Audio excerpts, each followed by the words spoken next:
ඔබ දන්නවා ඇති බලංගොඩ ආනන්ද මෛත්‍රී හිමියන්ගේ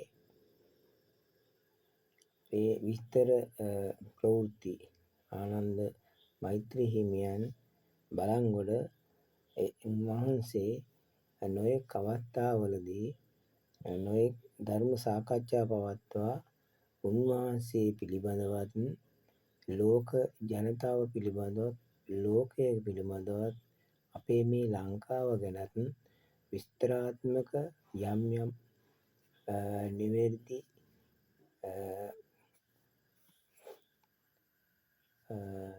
දේශනා පවත්වලා තියෙනවා. එවැනි දේශනාවක් සම්බන්ධව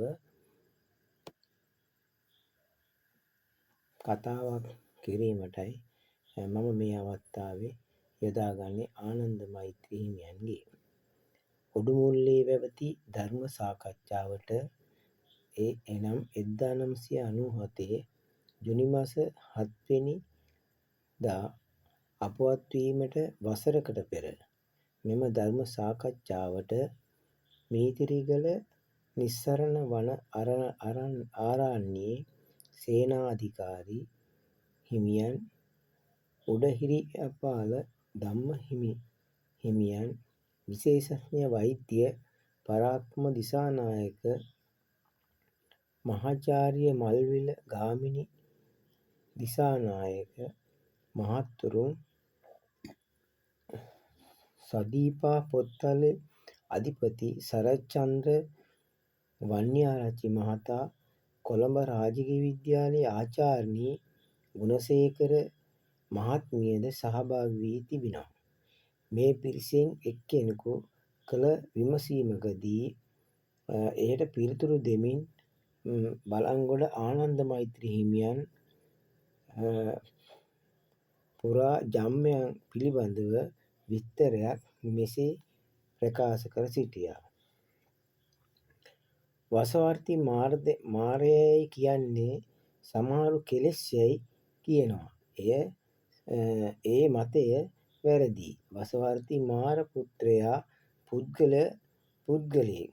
දෙවියන් අතර සිටින කාමයට අධිපති හිතුවක්කාර තක්කඩි දෙවියෙක්. එයාගේ පිරිවරත් ඒ වගේමයි. චණ්ඩි ගති ඇති අයයි. මිනිසුන් අතර වගේම තමයි ඒ පිරිස එන විට සාමකාමී මිනිස්සු ඔවුන් මග හරිනවා. ඒ වගේම අනෙකුත් දෙවිවරුන් මේ වසවර්ති දිව්‍ය පුත්‍රයන් සමග ගැටුම් ඇති කර ගැනීමට උත්සාහ කරන්නේ නැහැ. වසවර්ති මාරයා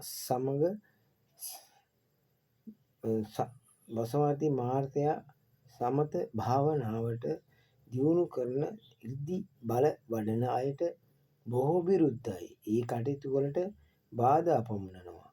කඩාකප්පල් කරනවා. මේ ලෝකය කාමයෙන් තණ්හාවෙන් පිරී ඉතිරී යනවටයි ඔවුන් කැමති.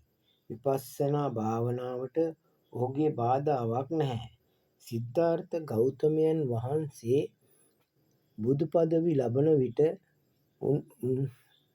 වළක්වන්නත් ඔහු උත්සාහ කළා. ඒ උත්සාහය පැරදී ඔහු පලා ගියා. ලෝකයේ පුරා බුද්ධ ධර්මය පැතිරී යනවට එය වළක්වන්නටත් වසවර්ති මාර දිව්‍ය පුත්‍රයාට උවමනා වුණා. බුද්ධාගම කිලුට කරන්න හානි කරන්න ඔහුගේ කණ්ඩායමක් මේ ලෝකයට එව්වා. බුද්ධාගමට ද්වේෂයෙන් කටයුතු කරන පිරිසක් වුවත් බුද්ධාගම ආකාරයෙන් මිත්‍යා අදහස් පැතිරවීමයි ඔවුන්ගේ පරමාර්ථය වුණේ. ඔවුන්ගේ අදහස වුණේ. වසවර්ති මාරයාගේ මේ වැඩපිළිවෙල දෙව්ලොව සිටින මෛත්‍රී බුදුරජාණන් වහන්සේ දුටුවා. මේ වැඩපිළිවෙල වළක්වා බුද්ධ ශාසනය ආරක්ෂා කර ගැනීමට මෛත්‍රී බෝධිසත්ව දෙවියන්ට උවමනා වුණා. එතුමාන් දේව සභාව කැඳවා සාකච්ඡා කළා. ඒ සාකච්ඡාවට එන්න කියන මටත් දැනුම් දුන්නා. ඒ වන විට මම සිටියේ ඉතා ඈත අහසේ දිලිසෙන පුංචි තාරකාවක්සේ දිව්‍යාත්මයක. මට දැනුම් දුන්නට මම ආවේ නැහැ. දෙවෙනි වරටත් මට දැනුම් දුන්නා. ඒත් මම ආවේ නැහැ. තුන්වරටත් දැනුම් දුන්නාම මම ආවා. දැනුම් දුන්නාම එකවර ආවේ නැති නිසා මට හිතුවක්කාරයයි කියලා මෛත්‍රී බෝධිසත්වයන් වහන්සේ මට තරවට්ටු කළා. වසවර්ති මාරයා එක්තරා පිරිසක් මනුෂ්‍ය ලෝකයට යවන්න තීරණය කරලා තියෙනවා.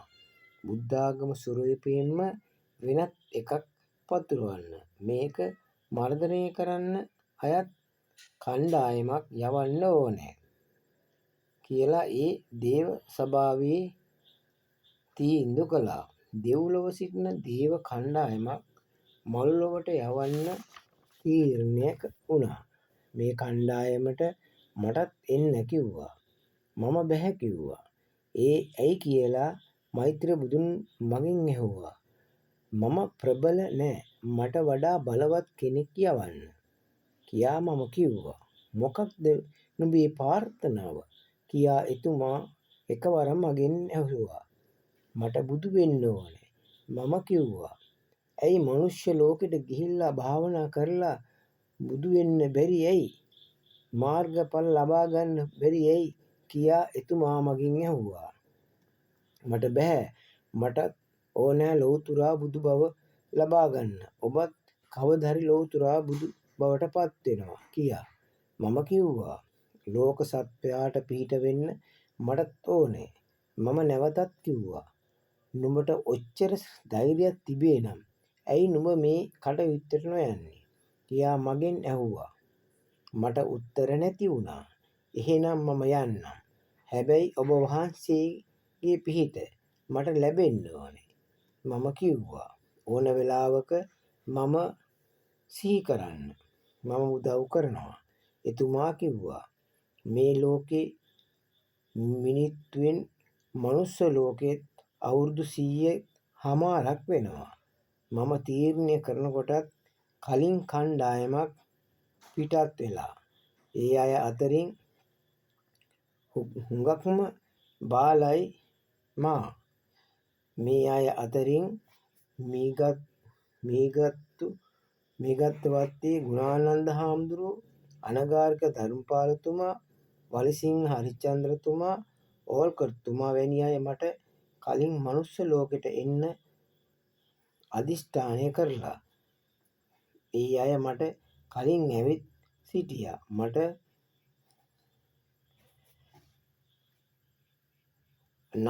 එහිදී නාරද වැනි කීප දෙනෙක් මෙහි සිටියා. ඉතින් නායක හාමුදුරුවනේ අන්තිමට ආපු එක්කනා කවුදැයි මීතිරිගල නාහිමියන් ප්‍රශ්න කළා. අන්තිමට ආ පුද්ගලයා පියදස්සි. මේ අය ආපු නිසා බුද්ධාගමට වෙන්න ගිය විනාශය වැළකුණා. එංගලන්තය, ඇමරිකාව ආදි රටවලත් බුද්ධ ධර්මය පැතිරෙව්වා. එළඹෙන්න තිබුණු බාධා වැළැක්වුවා. ඒ අයට වැඩ පැවරෙව්වා. සමහර අය භාවනා අංශයට, සමහර ආශිර්වාද අංශයට, සමහරුන් ධර්ම ප්‍රචාරය අංශයට, ධර්ම දූත සේවයට යෙදුවා. ඒ අය බාරගත් වැඩ කොටස් ඒ ආකාරයෙන්ම ඉටු කළා. ඉතින් මම බාරගත් වැඩ කොටස් දැන් ඉටු කර හමාරයි. ආයෙත් දිව්‍ය ලෝකේ යන්න මට උවමනාවක් නැහැ.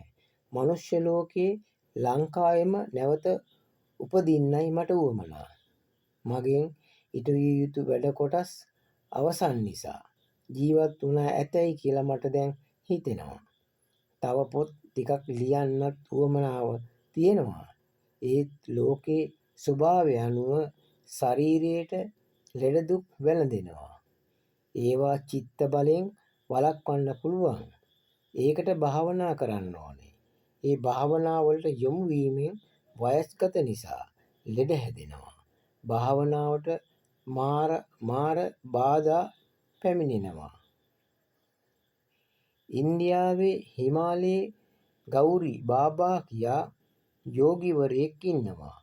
වයස අවුරුදු 2000කටත් වැඩි. සමත භාවනාවයි වඩන්නේ. ආහාරයට ගන්නේ කොළ හා පළතුරුයි. තායිලන්තයේ කඳුකරයේත් අවුරුදු 4000ක් පමණ වයස බෞද්ධ යෝගියෙක් ඉන්නවා. එයා ඉස්සර හින්දු ආගමේ යෝග භාවනා කළ අයෙක්. පසුව ගෞතම බුදුන් දැක බෞද්ධ වෙලා එයත් සමත භාවනාව දියුණු කළ කෙනෙක්. මෙම විස්තර පින්තූරු සමග තායිලන්ත සඟරාවල පළවෙනවා. මේ තත්ත්වයට එන්න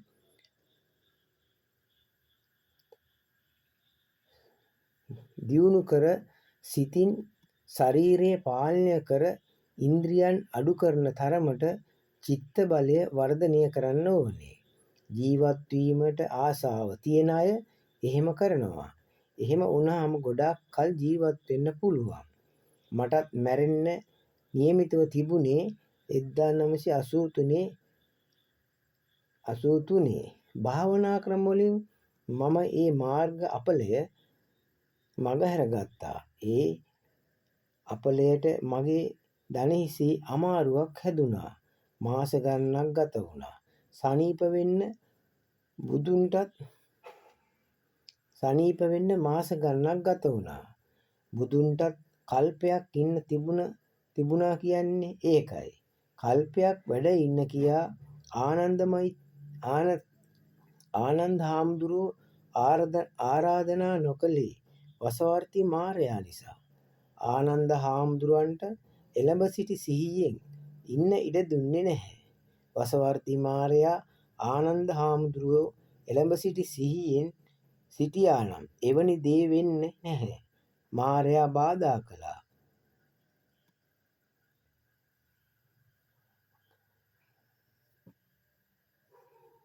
බුදුරජාණන් වහන්සේ වසවර්ති මාරයාගේ කර ඉල්ලීම බුදුරජාණන් වහන්සේ ප්‍රතික්ෂේප කළා. ශාසනය පිහිටලා ඉවර නිසා උන්වහන්සේ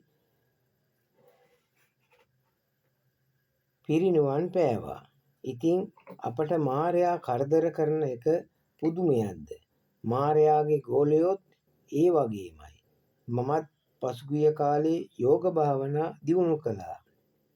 පූර්වත් හා පරිච්ඡින්න තත්ත්වයට ආවා. මේ සියල්ලම පිරිවෙන් ගෝලයන්ට බාර දී වෙනම කුටියක වී භාවනා කරන්න පටන් ගත්තා. හරියටම වෙලාවටම ඇවිත්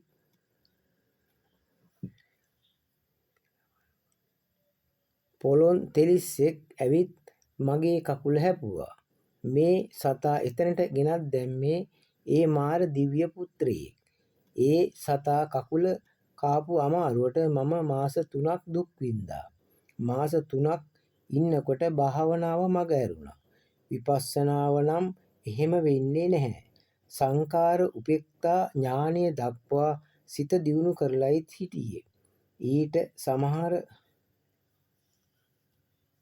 එහාට මම ගියා නම් සෝහන් බවට පත් වෙනවා.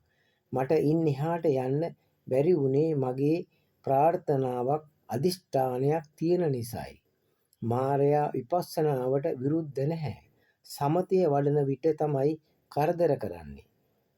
මට පූර්වාත්මක භාවයෙන් දැකීමේ හැකියාවෙන් පසුගිය භවයන්හි විස්තර බැලුවා. මම ගෞතම බුදුරජාණන් වහන්සේගේ පිටදුන් ඒ ජයශ්‍රී මා බෝධීන් වහන්සේගේ ඒ අධිග්‍රහිත දේවතාවෙක් ලෙසයි මම සිටියේ. බුදුහිමියන්ට ආවතේව කළා.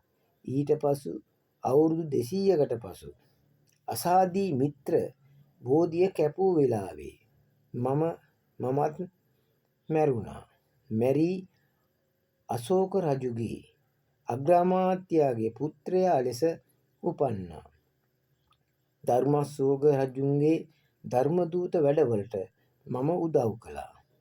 ඒ කාලයේ සිටම මම බුදු බව පතමින් හිටියේ. ආනන්ද මෛත්‍රී හිමියන් තම අතීත කතාව මේ ආකාරයෙන් අවසන් කළා. බලංගොඩ ආනන්ද මෛත්‍රී හිමියන්ගේ මෙම දේශනාව අහපු සියල්ලෝම පුදුමයට පත් කළා. තෙරුවන් සරණයි දෙවි පීඨයි.